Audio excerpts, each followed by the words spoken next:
Yo, what is up, people? Okay, time for another review-ish video, and yes, we gotta talk about Bandersnatch by Black Mirror. Incredible, absolutely incredible.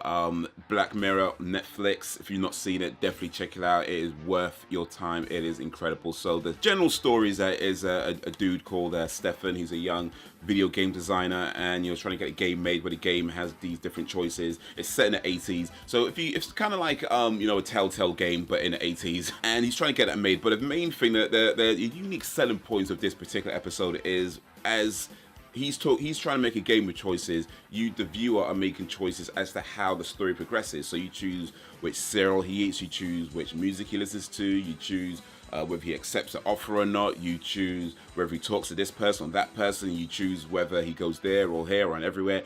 And so throughout that, there's multiple ways the stories can progress, and there's multiple ways in which the story can end. And it is done very, very well in my view. Choose your own adventures, they've been around a while, but to my mind, this is one of the best iterations of a choose your own adventure. The Telltale games were good, not knocking them, but I feel like this is what the Telltale games should have been, where the choices actually matter and give you different endings that actually matter. Whereas with Telltale, you get different endings and different ways it can end, but ultimately it comes to pretty much the same thing. Yeah, that aside, it's just done really well, and it goes real deep into like conspiracies. If you go down a particular route, it can go real deep into like trippy theories and stuff like that. In another route, it can go into some weird stuff, and it can go. I don't know if there's a normal route. I've done it with a few times, and I've had a few different progressions, a few different endings. I'm not sure there's a normal route apart from maybe the very first one actually, where it just ends and it's like, okay, the game didn't do so well. But that's probably not as normal as I think it gets. Other than that, as far as I can tell anyway, it's just super weird. But it's done really well. The story always progresses really well, and it just works. The whole idea of you choosing how it progresses and how that plays into the character as he starts to realize that someone's making choices for him, it works. So yeah, if you've not checked it out yet, definitely check out the Black Mirror Bandersnatch interactive movie on Netflix. It is worth your time, done really well. So yeah, the main thing I want to talk about though with the review-ish is the whole thing about choices, and when he realizes that someone else is making choices for him. And real quick, for those who might not know, so review-ish is what I call these videos, because they're kind of a review, kind of an analysis, somewhere in between, not quite either of them. But mainly I want to talk about things like the concepts of what these films are trying to do, or TV movie, whatever, what it's trying to do. And in this particular case, the concept of choices is really interesting, because now let me say this right off the bat. I do believe that we have free will, and we are ultimately responsible for our own choices. In particular, if you're an adult, I believe that you are responsible for your own choices. I'm responsible for my choices. Of course, with the exception of things like, there's certain illnesses and things like that, other than that, but generally speaking, we are in control and responsible for the things that we do. That being said, I think it's fair to say that even if you are an adult, the choices that you make are ultimately defined by things that are outside your control. So how much of the choice is actually yours?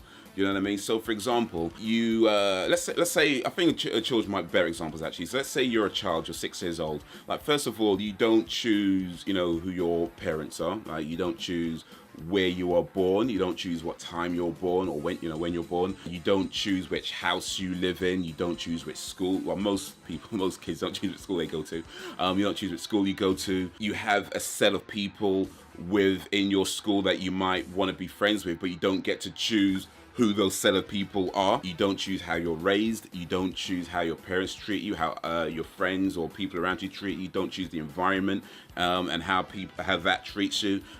You don't choose a lot of these defining factors, but you make choices within that. So yes, you have choices, but your choices are defined by the things around you that are outside of your control. So if we was to take it right back to the beginning, if you were given a choice as to who your parents are, where you're born, and so on, would you have still chosen the same things?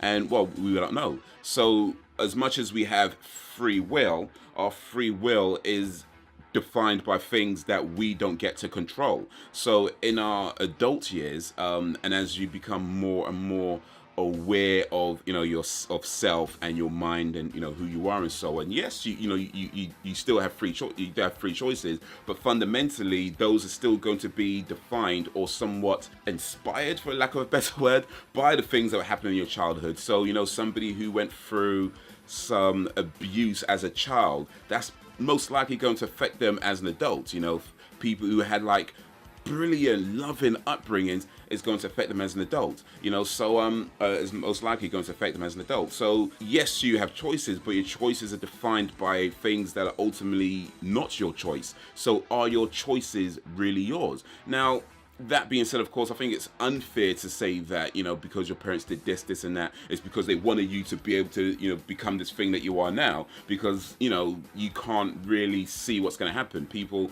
generally raise you in the best way they know how, even though it's not always going to be the nicest way, right? But your parents generally raise you in the best way they know how, and in the hopes that you become something, you know, great and good. But it doesn't always work out that way. You can't see what's going to happen. But it's still what happens. So the fact is, your choices are yours, but also not really. You know what I mean?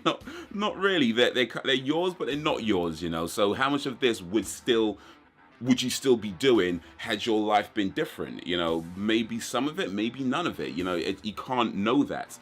And there's this whole thing about tabula rasa versus innatism. So, you know, how much of, in terms of what you are born with. So are you born with, you know, certain traits that mean that you're always going to do certain things? Or are you born as a blank slate where everything is defined by your upbringing?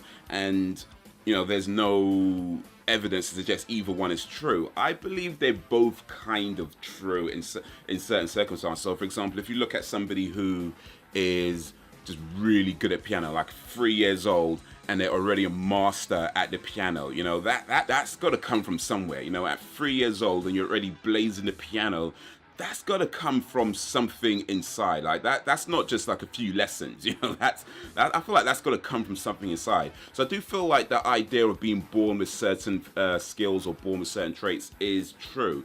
However, what I would say is that not everybody discovers the skills that they're born with. It's not always going to be piano. It's not always going to be maths. It's not always going to be this and that and the other. Whatever it is that you were born with, you might not necessarily discover in your life. And again, that's could come down to how you were raised. You know, were your parents encouraging? Were they not encouraging? Or did they encourage you into things that were away from the thing that you're good at? You know, you may not necessarily come across the thing that you click with. So again, how much of that choice is actually yours? Like, because you're not necessarily going to know that you're a master at the piano because your whole life was being pushed away from that. So by the time you're an adult, the whole thing about thinking about pianos might not even come to you, yet that was always there and you just won't know. So it's crazy. Like, I feel like, you know, when we think about choices and how, and even just not even going into like illnesses and diseases, but just in general, like how many times you do things and you feel like, why did I do that? You know, like for example, like right now I tend to move my hands a lot. It just happens, you know, but it's such an involuntary thing. I'm not thinking, oh, I'm going to move well, now I am. I'm not thinking, oh, I'm going to move my hands. It just tends to happen. You know, sometimes we just going about our day, the way we walk, sometimes, you know, we're saying hello or whatever we're doing, but sometimes things just happen and we don't necessarily think that we're going to do it. It just happens and we're like, why did I do that? Why did I say that? Well, I'm not sure why that happened. It just kind of comes out. So are these, you know, things that are just so deep within us that are trying to fight their way out? Is there something else that is trying to make the choice for us? And then we're trying to fight against that, you know, nurture nature and so on. So yeah, that's it's pretty interesting, and I'm not sure I explained it in any great way, but I do fundamentally believe that yes, we do have free will and we do make our own choices. I do believe that, and I do believe that, you know, yeah, we are responsible for the things that we do. Generally speaking, we are responsible for the things that we do as adults. But yeah, there is certainly something to be said for things that are outside of your control and things that we can't fully explain and things that, you know, are just you know, they just kind of happen, and we don't always know why they happen. I don't know. There's a lot there. But yeah, before I just ramble way into like nonsensical stuff, what is it? The mirrors are the gateway to the past. Oh boy, I could talk about time travel all day, but I won't. That's another video. I have a few ideas on that. But anyway, let me know what you think of that. It's fascinating to me. But let me know what you think. You know, what do you think about choices? Do you think we have free will, ultimate free will, or do you think that we don't really have free will? Do you think that there is something that is creating the choices for us, or you know, our choices are just defined by our upbringing, and ultimately everything else is just trying to figure things out? You know, what do you think to how we make choices, or do we make choices? You know, what do you think of all that stuff? Let me know. And if you like this video, give it a like and share it amongst your friends. If you did not like it, then give it a dislike and share it amongst your enemies. You can check out more videos, subscribe, links to stuff in the description. But that is all for now. So thank you for watching, and until whenever, if ever. Oh, that's my phone going. All right, peace out, y'all.